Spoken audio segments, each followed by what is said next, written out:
Director of the New England Literacy Resource Center, and I want to welcome you to our second webinar on the math instructional shifts that are described in the College and Career Readiness Standards. This is the webinar that's focusing on the instructional shift of rigor. The first webinar focused on the instructional shifts about focus and coherence, and if you missed that, you can watch it and listen to it because we've archived it on the nelrc.org website. And I want to apologize for the poor audio, particularly for me on the first webinar. And so if you're going to listen to the archived version, you might want to just jump ahead about 10 minutes because the beginning is me and the audio was pretty poor, but I hope we fixed it for this time, even though I'm not going to be talking very much. I just wanted to say that the first webinar was very well received. The evaluations were very good. One of the things that was asked in the evaluation was whether or not we provide a certificate of completion. And I had forgotten to mention that we can provide you with a certificate of completion upon request if you complete the evaluation survey that we send out at the very end of the webinar. So if you were on the webinar last time and evaluated it and want that certificate, you can email me. My address will be at the end of the webinar, or I'll give it to you. And same with this one. At the very end, I'll remind you that if you want a certificate of completion to do the evaluation, and email me, and I will send that out. So, Ben, next slide. Thanks. So today's webinar is going to be primarily facilitated by Donna Curry, who appears here in much warmer times. I'm just the webinar host as NELRC Director, and Ben Bruno is our tech support, and he's going to be giving you a couple of reminders about the technology in just a minute. But I just want to introduce our co-presenters. Next slide. Today, Connie Rivera from Connecticut and Patricia Helmuth from New York. Patricia is standing in for Ronnie Tell, who was our co-presenter last time, but we have a new voice this time. We welcome you, Patricia. So, Ben, do you want to do your tech reminders?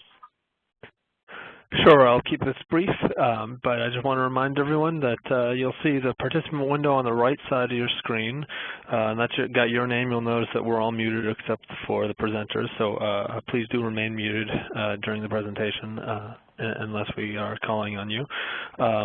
There is a raise your hand button below that, which we may or may not use. That raises and lowers your virtual hand, so if the presenters ask yes or no question later on, we may use that. But most importantly is the chat box window, and that is on the bottom right of your screen. And I really want to remind everyone to change that send to pull down to say everyone. So it defaults to my name, and if you have a tech question, go ahead and send me a private chat. But otherwise, make sure that you're sending all your chats to everyone, so we'll all be able to see your question and incorporate your participation.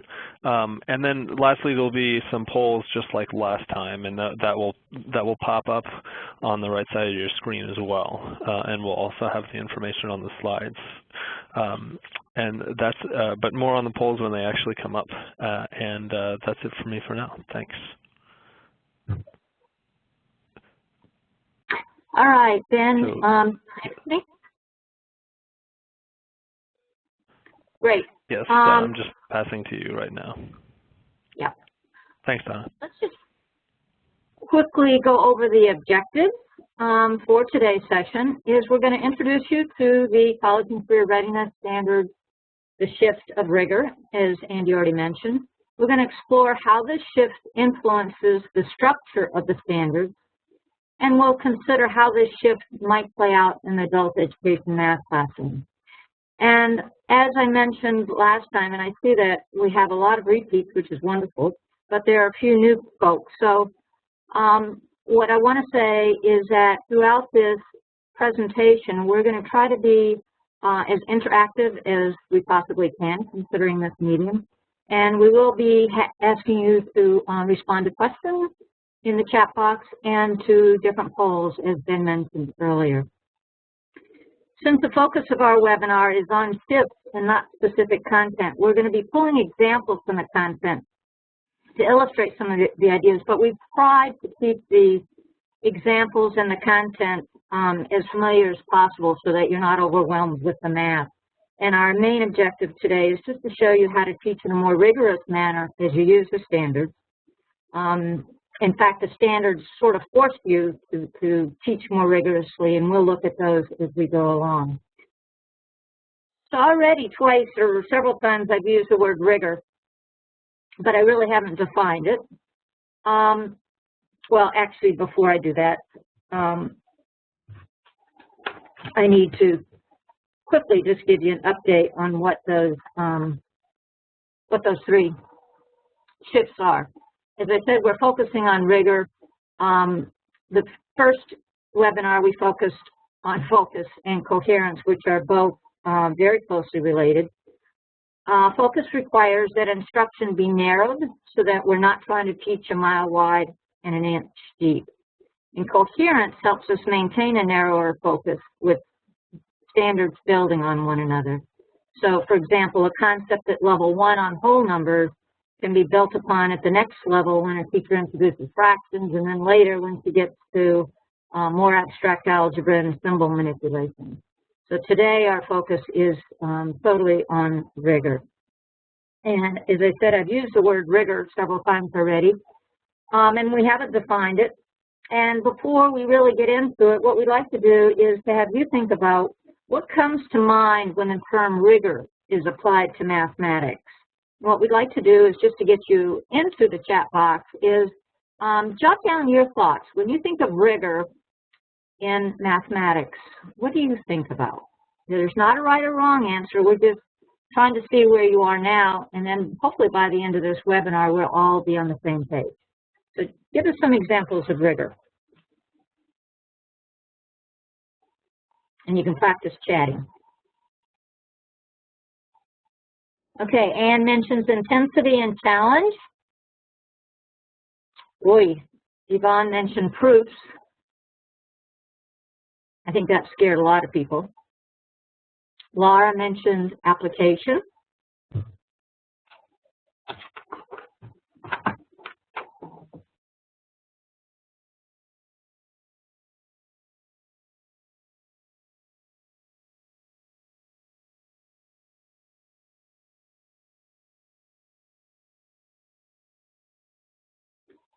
Gail mentions harder and deeper and accuracy.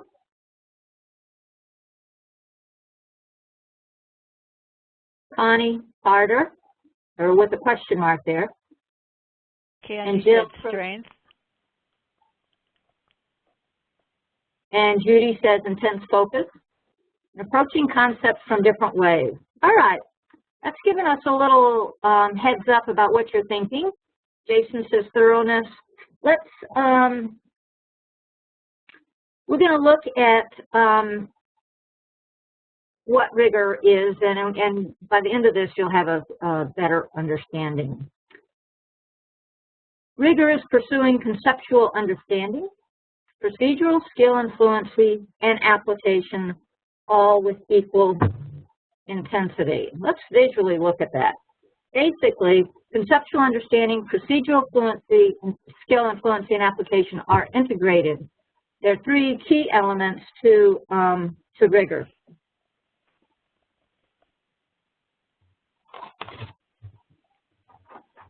And today, we're going to try to call each of those out separately, although it's a little hard to do because they are so integrated. In fact, a couple times we're going to intentionally mix the three up just so that you can have some practice trying to separate when is it conceptual understanding, when is it procedural skill and fluency, and when is it application.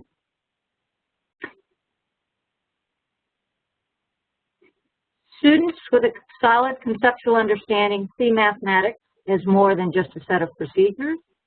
They know more than how to get the answer and can employ concepts from several different perspectives. And as I said, it's hard to isolate the three because students need all of them to be proficient in math. However, as teachers, we do need to be able to call these out as separate because sometimes we have to teach either the conceptual understanding or the application or the procedural fluency. And so the standards actually do a nice job of helping us with that. Let's look at, this is level B, and these are actual standards from the College and Career Readiness. And I've chosen these to really illustrate how each of those three elements play out. So the first standard is understand that the 3 digits of a 3-digit number represent amounts of hundreds, tens, and ones. That verb is pretty critical. The verb is understand. Some of us tend to not like that when we talk about standards, but we're going to see later that you can actually teach understanding and assess it in some different ways. The second standard begins with use place what value understanding to round whole numbers. So again, the key word there is the verb use, which is the application standard. And then the third standard, fluently add and subtract using within 1,000 using strategies and algorithms based on place value, properties of operations, and or the relationship between addition and subtraction. And often when you look at the standards, you'll see that it doesn't just say use procedural fluency. It'll talk about what kind of fluency or what kind of algorithm or procedure they want you to use. And in this case, they're not just asking you to know the procedure of how to add and subtract, but they're also saying use properties of operations or use the relationship between addition and subtraction. So, for example, if a student had to subtract 999 from 1,002, she might decide to count up from 999 to 1,000, 1,001, 1,002. In that case, even though she's not borrowing, she is using the relationship between addition and subtraction, so you could say that she's definitely using that standard. So far it looks pretty easy, right? 3 separate little elements to rigor. Now, here's your first test. You've had a mini introduction to the 3 elements of rigor, and now we want you to take a couple minutes to see what you've already learned. And we have a little poll for you to take to see if you can distinguish among the 3 elements, all of which are a key part of rigor. So let's go to the poll. Ben? Yep, just bring it up in a second. Yep. And we'll see who's got the right answers here.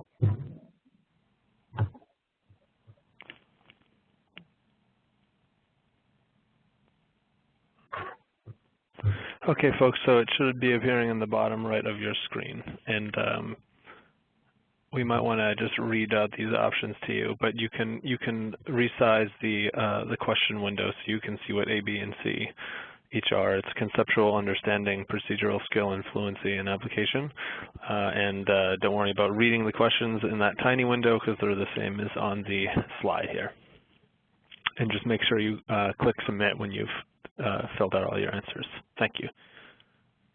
So we'll give you about 3 or 4 minutes to answer those 3 or 5 questions using the 3 different aspects of rigor.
How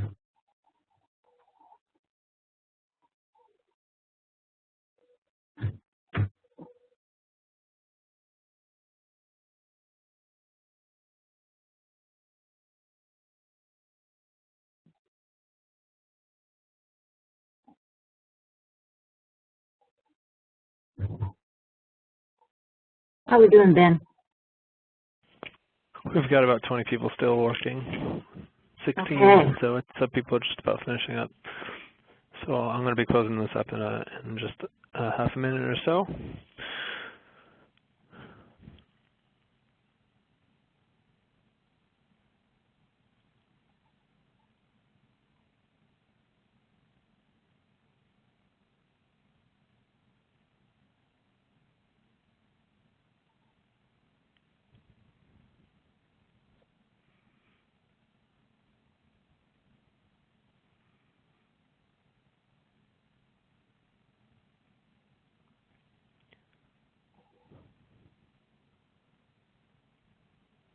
So if you're one of the 9 folks still working, finish up, please, and I'll be closing this in just a few moments.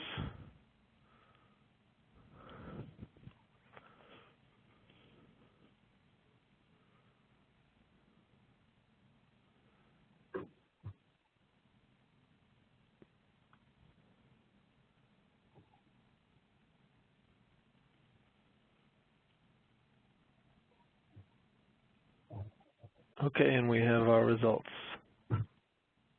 Okay. Oh, looks like we have quite a range here.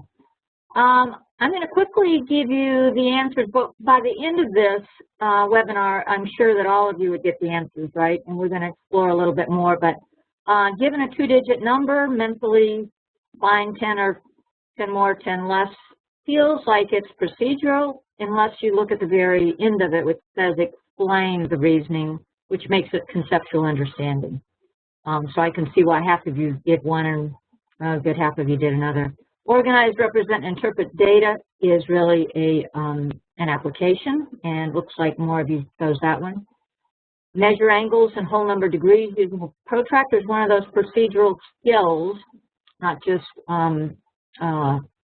fluency, but it's a skill, so it's procedural.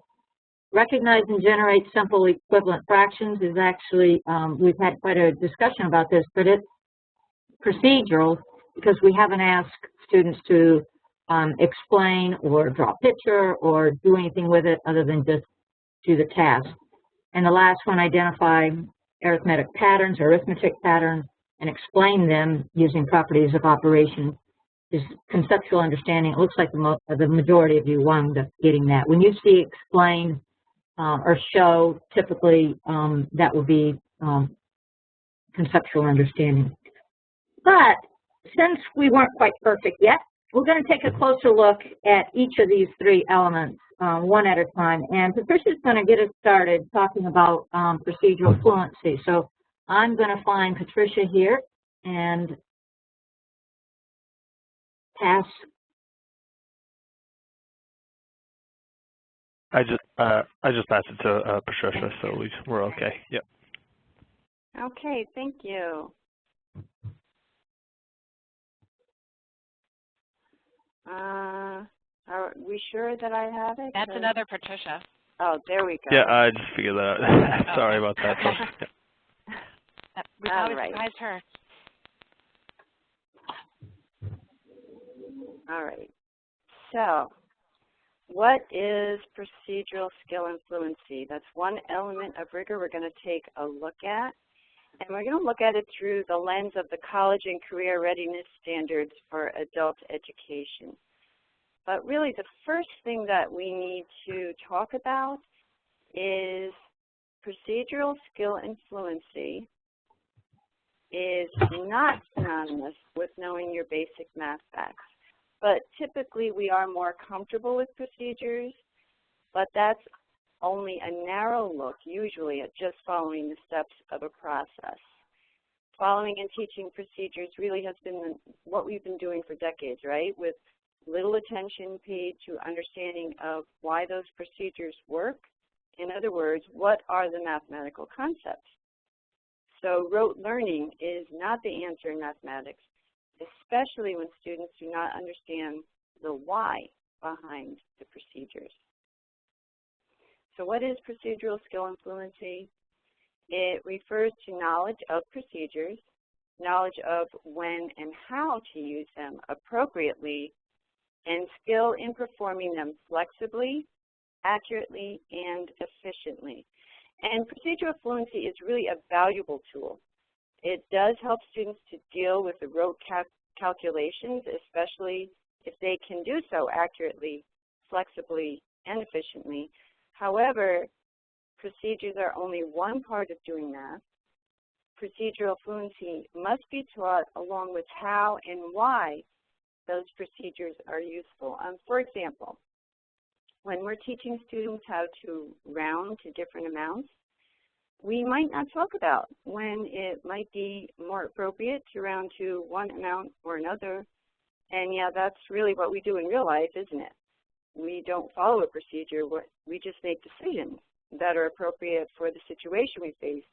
Yet typically, in the books that we use in adult ed, at least the ones I have in my classroom, students are expected to round to the ones place, the tens, or the hundreds, and they're giving a rounding procedure to follow, which is round up if the number is 5 or more.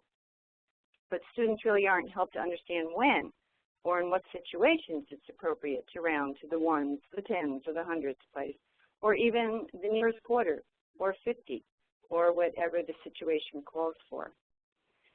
So to illustrate the thinking aspect of procedural skill and fluency, let's look at the following problem. How would you solve for X? How would you teach your students to solve for X? So think about whether you would have taught the problem the same way you would have solved it yourself. I know in our books that we have, most of them teach our students to cross-multiply and then divide to solve any type of proportion problem, no matter what the numbers are. But in this example, really what would be the most efficient thing to do?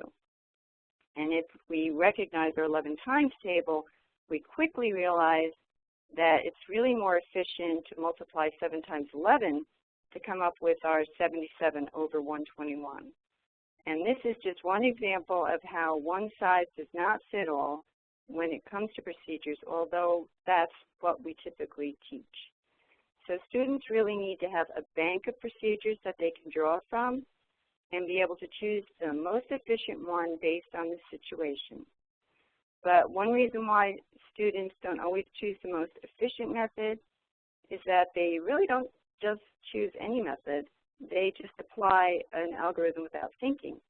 They may know how to use procedures, but not always when to use them. And we're going to look at a couple of examples of this in just a minute. So to recap, procedural skill and fluency includes, but is not limited to, algorithms. Although the word procedural may imply an arithmetic procedure to some, it also refers to being fluent with procedures, as we learned from our poll, from other branches of mathematics, such as measuring the size of an angle using a protractor. And when students learn procedures through understanding, they're more likely to remember the procedures and less likely to make common computational errors. So let's take a look at another element of rigor, which is conceptual understanding. And to illustrate the interplay of procedural fluency and conceptual understanding, let's suppose that you had a calculator with a broken 7 key, but you need to solve the problem 7 times 4. How would you use the calculator to find the answer, even though your key 7 is broken? So we'd like you to think about this for a minute, and please put your response in the chat box.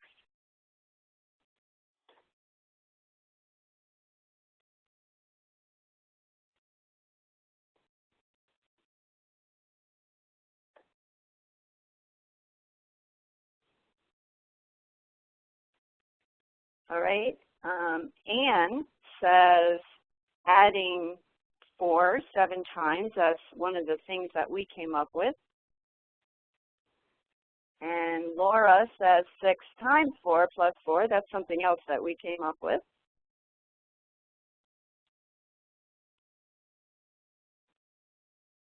Marilyn has 14 times 2. That's another one that we had thought about as well.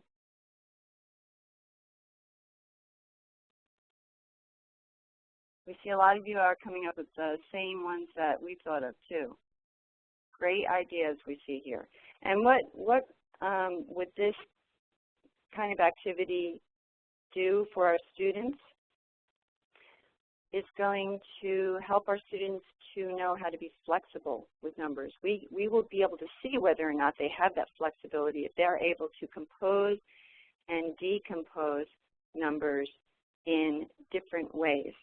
And that would really show that they have an understanding of what numbers and operations mean. Thank you, everybody, for all of those great responses. So in a classroom where conceptual understanding is being pursued, teachers teach more than how to get the answer. And they support students' ability to access concepts from a number of perspectives so that students are able to see math as more than a set of mnemonics or discrete procedures. And then students demonstrate deep conceptual understanding of core math concepts by solving short conceptual problems, applying math in new situations, and speaking about their understanding. Conceptual understanding is an integrated and functional grasp of mathematical ideas.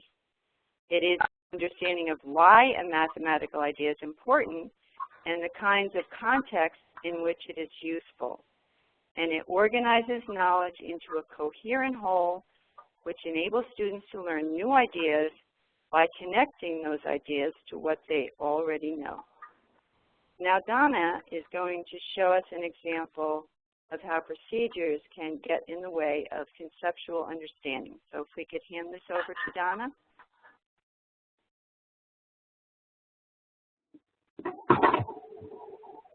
All right. Stigler and Gibbon did some interesting research on what developmental ed students entering community colleges in California, what they understand.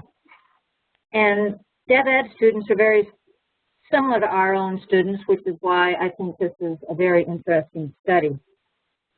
And I suspect that the students' responses that I'm going to share are similar to our population of students. So Gibbons interviewed students, and she asked them, without using a calculator, to figure out the answers to these problems. Take a glance at them for a second, because I don't think you'll find them that hard. These are college students, remember that. All right, and I'm going to show you a couple of examples. Here's the first student. Look at their responses.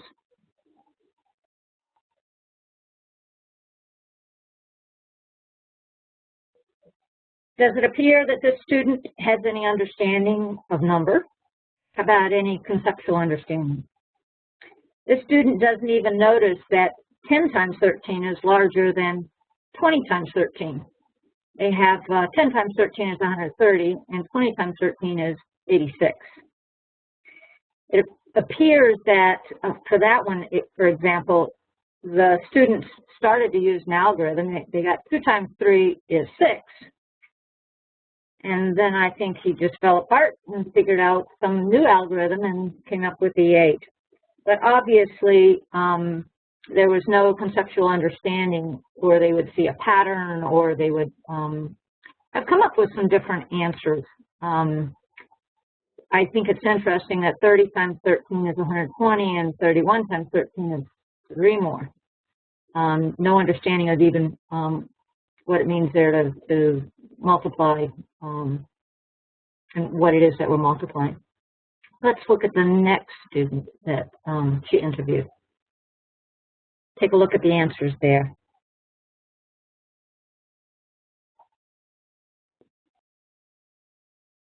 kind of scary, isn't it? At least this student was on the right track a couple times. The 10 times 13 is 130. 20 times 13 is 260. And then we got to 22 times 13, which is 52. It seems like, from what I can see from this student's work, that they had this notion that when you multiply times 10 or by 20 or something that has a 0 at the end, you stick that 0 at the end. So they have that, although they don't have the understanding. They have a procedure that says, I need to add a 0 at the end. If they really had the conceptual understanding to go along with it, then they would have realized that 20 times 13, if that's 260, and 22 times 13 is 2 more 13s. So it has to be 2 13s more than 260. That's conceptual understanding. And you can see both of these students, all they thought about was procedures, and there was no reasoning, no understanding that, you know, there should be a pattern here, that 20 times 13 ought to be 10 times bigger than the, twice as big as the 10 times the 13. And these are college students, but you may be thinking, well, you know, our students wouldn't do that sort of thing. But I think Patricia's going to burst your bubble because she's going to share her own adult ed students. So, Patricia, you want to take it? Sure. Can you advance the slide, or are they going to hand it to me? Yep. Oh, it's got. There you go.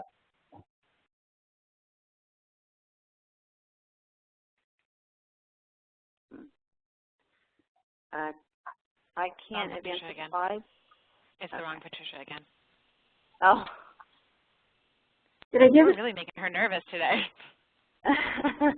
All right, here we go. All right, so this is an actual lesson that occurred in my class a few weeks ago, where I asked the students to evaluate what you see. If 5 boxes are 20% of the total number of boxes you have, how many boxes do you have all together? So think for a moment how you would solve the problem, but you don't have to put your answer in the chat box. Just think about it a moment.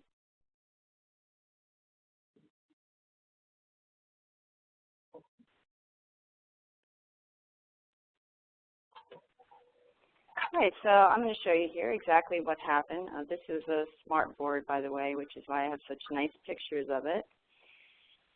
We had 3 students who responded to this, and let's focus on just the response in red right now. You may recognize the student is trying to apply a problem-solving skill for solving percent problems, a procedure where you take the percent and you convert it to a decimal and multiply. However, that was not the correct procedure to use for this type of percent problem.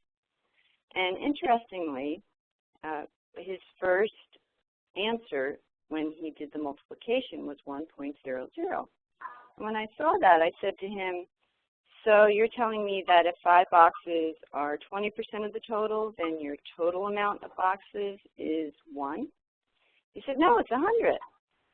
So I asked him what the decimal point stood for, and he looked at it a moment, crossed it out, and he put in 100. So then I asked him what happened to the decimal point, and he said, I moved it over 2 spaces. So he actually used 2 different procedures to come up with his answer of 100. And then from the seat, another student, the one whose work you see in black, he said, well, yeah, I got 100 too. Let me show you how I got it. And you'll probably recognize this as the is over of formula, but he didn't set it up correctly. But he did know he had to multiply. So first he multiplies his 20 times 100, and he got 2,000, and he knew he had to use that 5 somehow. So he multiplied again and came up with 10,000, and he realized that was way too much, and he didn't know what to do, so he took his 100 again, divided the 10,000 by 100, came up with 100, and he was done. And it's interesting because both students who solved it solely procedurally got it wrong, but they believed they were right because they really believed the procedure more than their own common sense. They didn't really take the time to evaluate really what were the numbers here. And they also believed they were right because they both came up with the same answer. So they both not only applied a procedure, came up with the wrong answer, and when their answers weren't logical, they quickly discarded those answers, and then they jumped without thinking into another procedure. And they made no attempt to approach the problem with logic.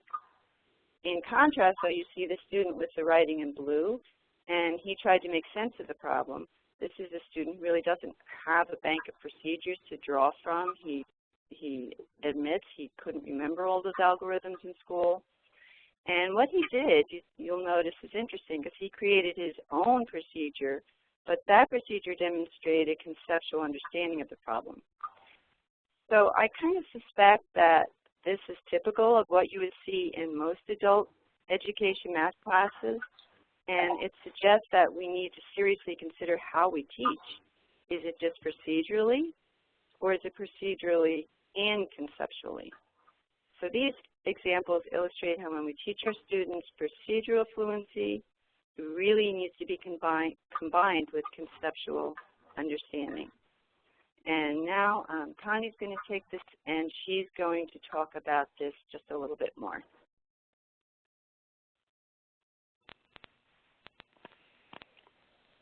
Thank you, Patricia. I don't have the ball yet, by the way. And I'm going to continue our conversation with a question. Here we go. Thank you. I do think you're right that that is typical of what we see in our classes. I certainly do. So my question is, what is pi? What are some possible answers if we asked our students to what is pi? What might they say? What do we say? And we're going to go to the chat box to give answers to that.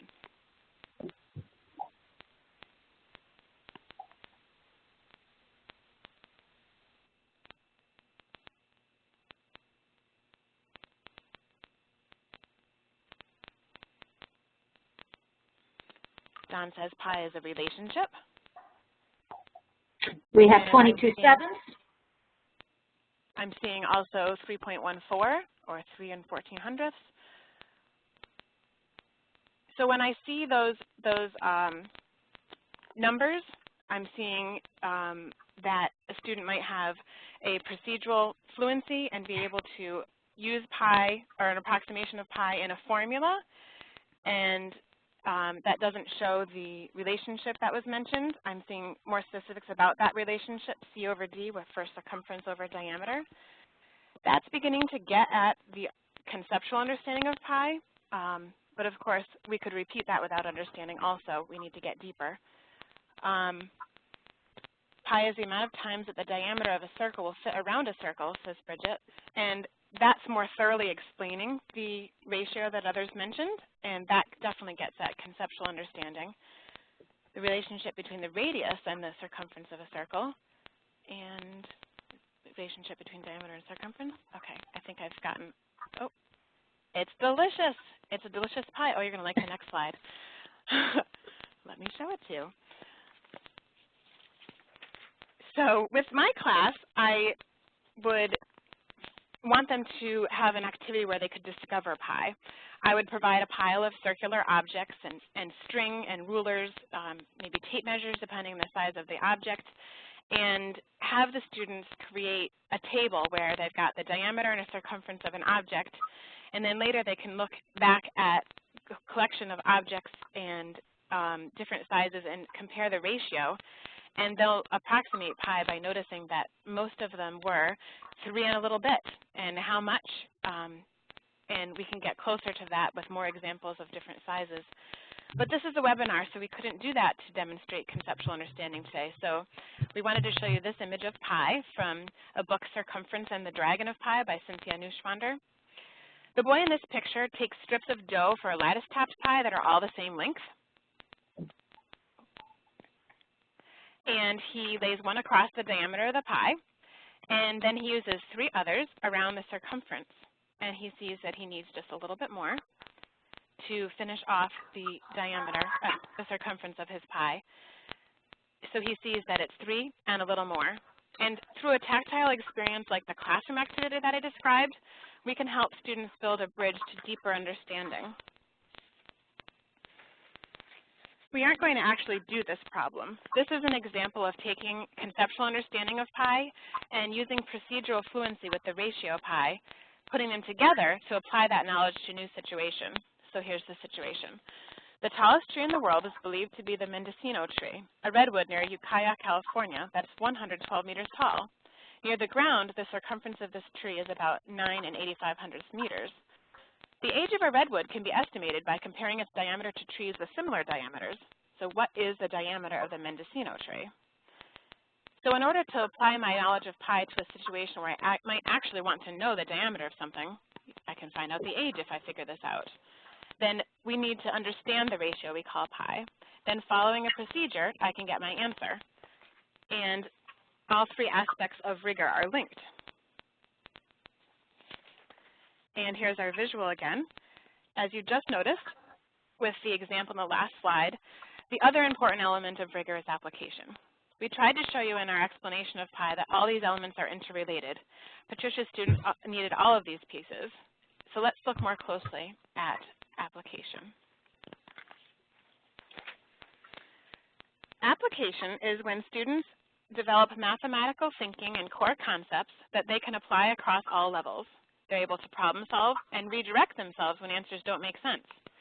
That's key, even in situations they haven't been specifically trained in. So that's our goal, isn't it? To develop mathematical thinkers that can generalize concepts and use them in new ways and places. We're going to take a series of polls that will help us think about our own comfort level and our comfort level teaching different aspects of rigor. The poll is going to be coming up in a minute. You're going to take a look at the problems that are presented in the poll. They're here on the slide right now. And think about each problem in terms of your comfort level solving it, your level of comfort teaching it to students, or if you just cringe when you look at it.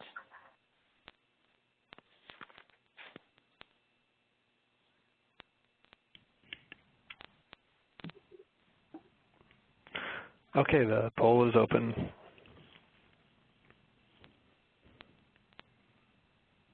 Thank you.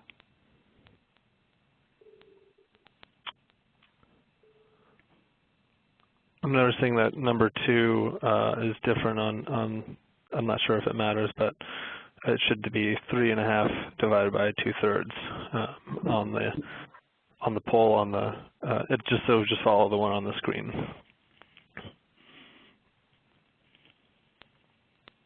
It might be easier to look at the one on the slide and then answer on the side because it looks like decimals again.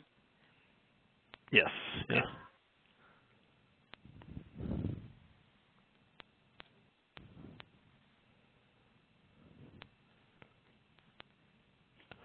And we've got just about 10 people finishing up.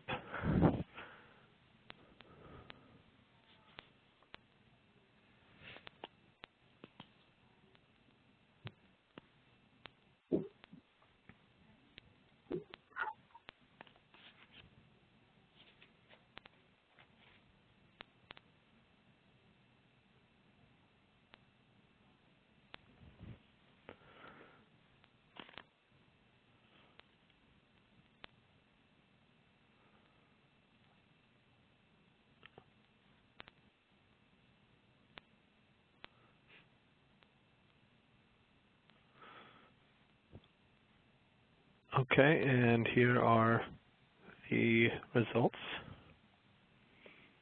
Okay, this is heavily weighted at the choice B of can solve it and comfortable teaching it to our students. These are mostly problems based on that we could solve based on procedure, and most of us went to school learning procedures and are comfortable with that. Oh, could you advance the slide and do the next poll? Thank you. So we're going to look at another series of questions. These are questions where you're asked to sketch a picture to show why, to use a model to show, and to use a number line to show.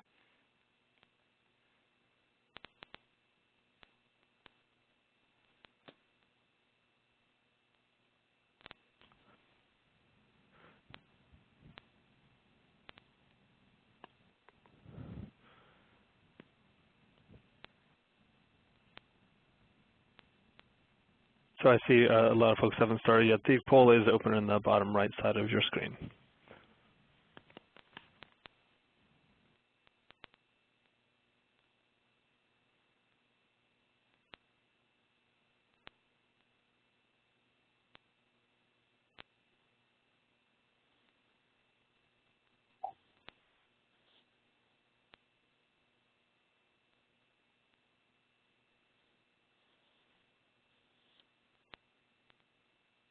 And it's important that you're looking at not just the problem, but what the problem asks you to do.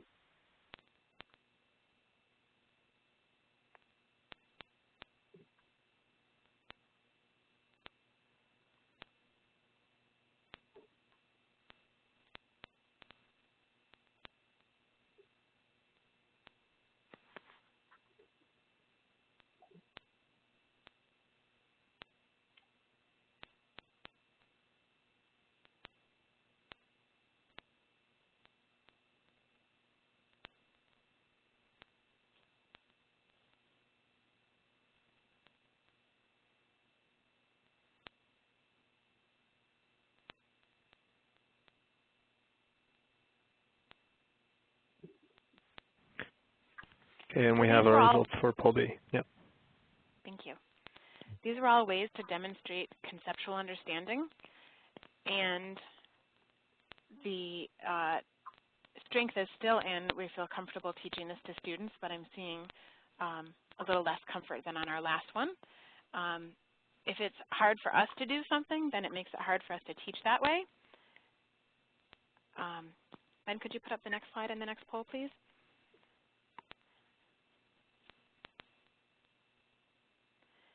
So if we hadn't used many visual models ourselves, then we might be a little less comfortable with them. But it's good to see so many people already are doing that. So here's our last poll. There are 2 word problems for you to take a look at, and the response choices will be the same when the poll comes up. You can solve it, you can teach it to students, or you cringe when you look at it.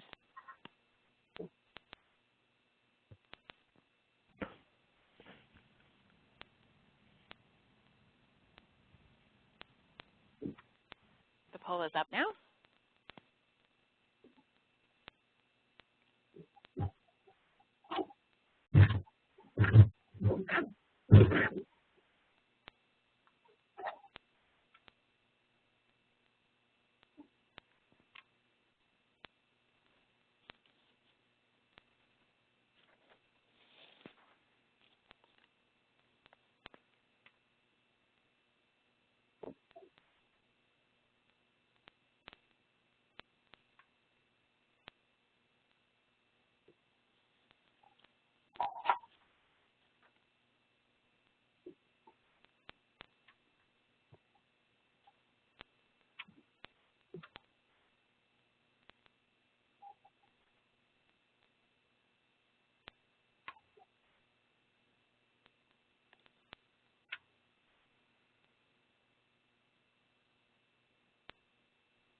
Okay, thank you for your patience. Here is the last poll results. Okay, people were more comfortable with Jill's M&Ms. They were comfortable solving it and teaching it as well. And that last question, that's a difficult one. I think I probably would have tried to draw something to be able to demonstrate to myself what the answer was.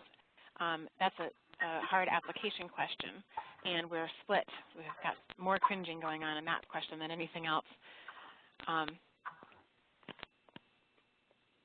So examining what you're comfortable with and what you're not comfortable with for teaching, what you're comfortable with yourself, and then for teaching is a good starting point for thinking about what you need to do to be better prepared to teach the key shifts, because without professional development, we resort to teaching the way that we were taught. Rigor means being able to teach all of these kinds of problems the procedural, the conceptual understanding, and the application problems, all the kinds of problems that we saw in the polls. In the next series of slides, we're going to look at how similar problems look very different depending on which aspect of rigor that you might be focusing on. So take a look at these three problems. The math in these is very similar, but take a minute to scan through.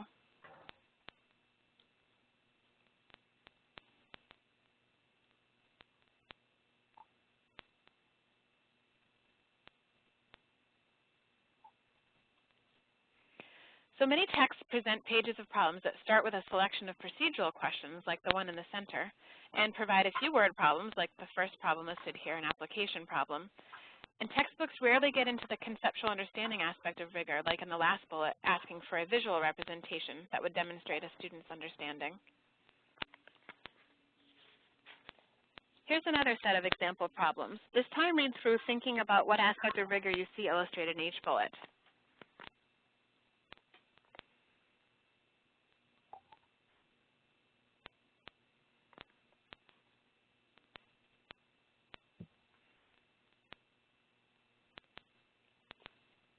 So the first bullet illustrates procedural fluency. Here, I follow a procedure to determine the mean. In order to help Jake with the problem that he has, I need to apply my knowledge of mean, median, and mode to decide what's best for him. And notice that on the last question, it still focuses on mean, but in this case, in order to solve the problem, I need to truly understand the concept of mean before I can think of a way to figure out a score for Jill's last test. Next, we're going to have an assignment from Donna. All right.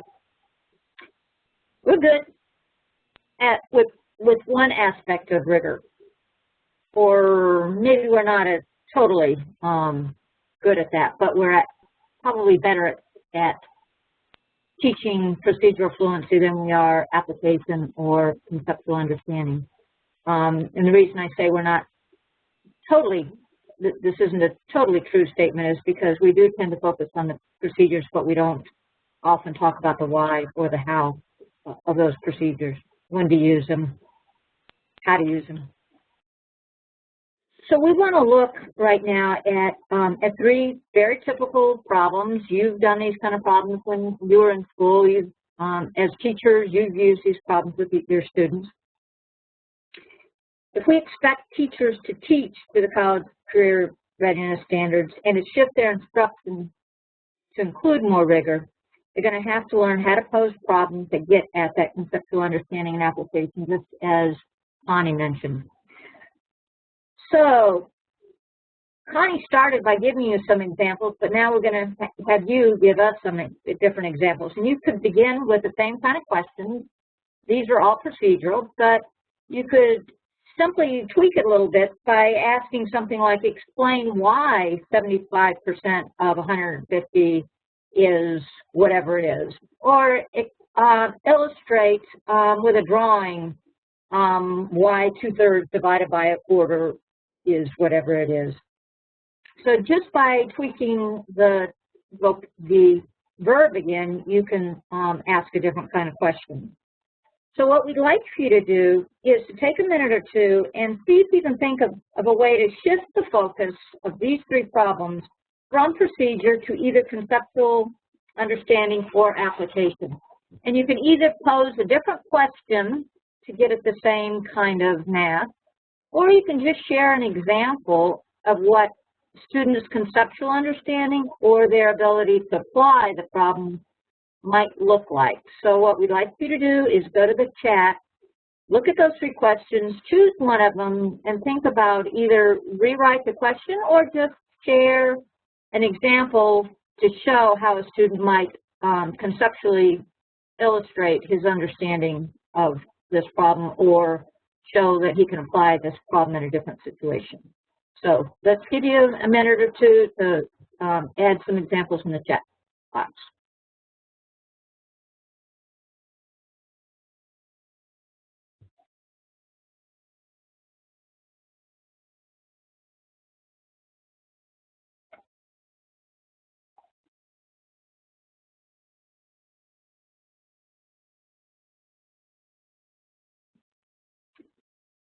Okay, Rosa, can you give an example of how, you gave me another way to do it. Can you give me an example of how you could show conceptually that you understand why that works? And that's true of all of you. But can you pose a question or show that you know that, because you're right, that is one way. Can anybody think of another way?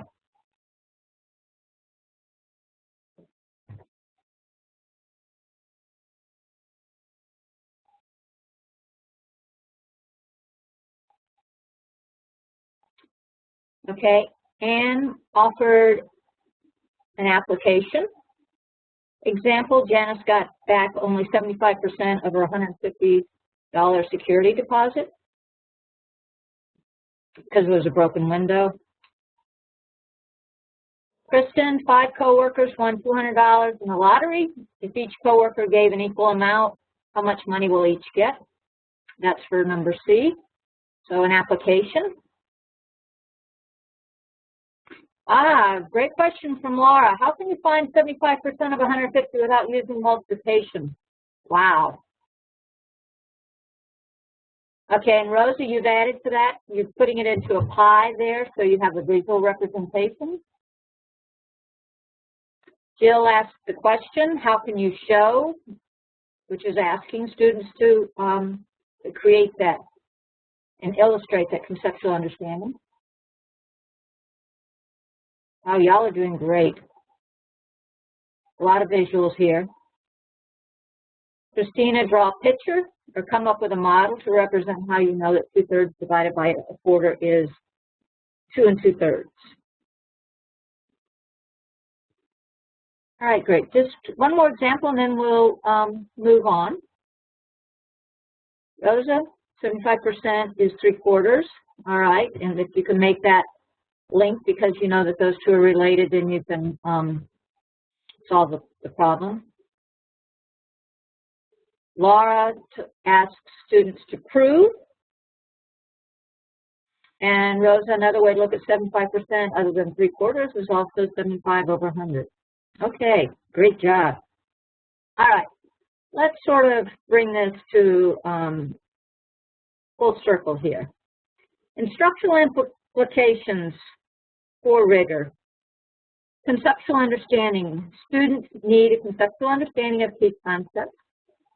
Teachers support students' ability to access concepts from a variety of perspectives. Procedural skill and fluency. Students need to have speed and accuracy when performing calculations. We don't want them bogged down by trying to figure out what 5 times 3 is when they have a bigger problem to solve. And application, students need to be able to use math flexibly for applications. Teachers should provide opportunities for students to apply math in context. As you've seen, the 3 elements are integrated, and teachers can tweak the kinds of questions that they ask in order to explicitly focus instruction on all 3 aspects of rigor. What should it look like in the adult ed classroom?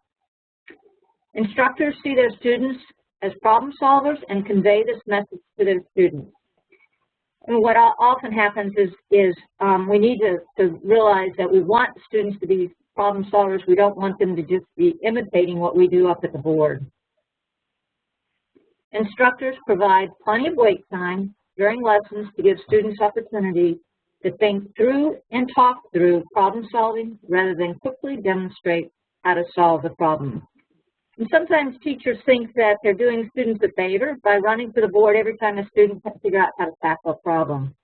But students need time and maybe an opportunity to get stuck and maybe a little frustrated in order to truly learn how to use math effectively. What else does it look like in an adult ed classroom? Instructors provide students with plenty of opportunity to demonstrate learning through group or pair work, projects based on real-life context, and performance assessments. And there isn't one way to do math, and I suspect that most of us work together to solve meaningful problems that involve math. So why shouldn't we model that for our students so that they can actually use math in something other than just for multiple choice tests? The College and Career Readiness Standard key shifts, just as we've been talking about Rigor having 3 elements, the 3 key shifts are also integrated, and we have focus, coherence, and rigor. Those 3 are all intertwined, and we need to keep all of those in mind. And with that, we want to know, do you have any questions for Connie, Patricia, or me?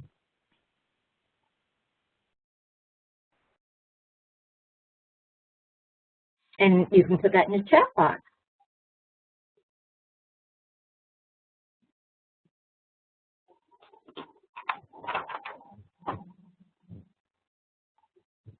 And if you don't have questions, we'll turn it over to Andy, but we'd love to hear your feedback or comments that you have, especially about rigor. But we could also address any of the 3 key shifts. Laura had a question about will there be follow-up to these sessions or additional resources. Andy will explain to you about how to find this document, and she can answer that question as well. Andy? You want to answer Laura's question about additional resources or follow-up? Sorry, I was on mute. The webinar will be archived at nelrc.org along with a PDF of the PowerPoint, and so you'll be able to access that freely. As far in terms of additional resources, we don't have plans. This is really the offerings that we have for you is the 2 webinars. Maybe Donna, if you want to speak to other sources of resources on the math shifts. You've included some links in the webinar actually. achievethecore.org. Other things you might want to mention? I don't know. There was the one from New York that Patricia probably could rattle off quicker than I could. But Achieve the Core is New York. Achieve New York. Engage New York has a lot of good lesson plans. It's engage.New York. The lesson plans, though, are geared toward K through 12. And right now there are plans to work on taking these lesson plans, some of them to draw out, some of them, and to be able to make application in the adult ed classroom with the lesson plans that are already there, but you could do that on your own.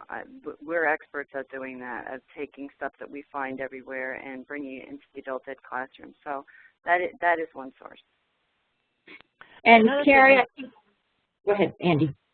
Well, just that the New England Literacy Resource Center provides professional development based on what the 6 New England states have identified as things we want to focus on. So if you have concerns and you want extra professional development in a certain area, you bring that concern or request to your own state professional development center, and either they will take care of you or they'll bring that request to NELRC, and maybe regionally we will continue to address these priorities. That's kind of how it works. And Carrie had a question. Have you seen any good lesson plans or units that would be good models for how the CCRS math teaching plays out in the class? And then again, we would send you to Engage New York or the Achieve.org website would be, right now, there isn't much in adult education other than what we're trying to put together now. Christina had a question, will there be any extra guidance to help programs design rigorous programs that are thoughtfully planned to implement these instructional shifts? And I think that goes back to Andy's comment about the NELRC. And also, Frank just reminded me that the federal government Some of you may know that they're doing some springtime trainings about using the college and career readiness standards that may include addressing the shifts, and that they are creating a resource bank of lessons, but I don't know yet what that's going to look like or how it's going to be available. So if anyone else does, maybe you want to either open your mic and share with us or share in the chat box. Other questions, concerns, or comments?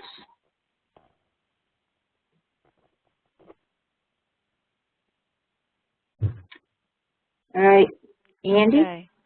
All right, so I don't know who is controlling the slides. There are just 2 slides left, and actually I want to reverse their order. So if you could jump to the last slide, 2, and then we'll back up 1.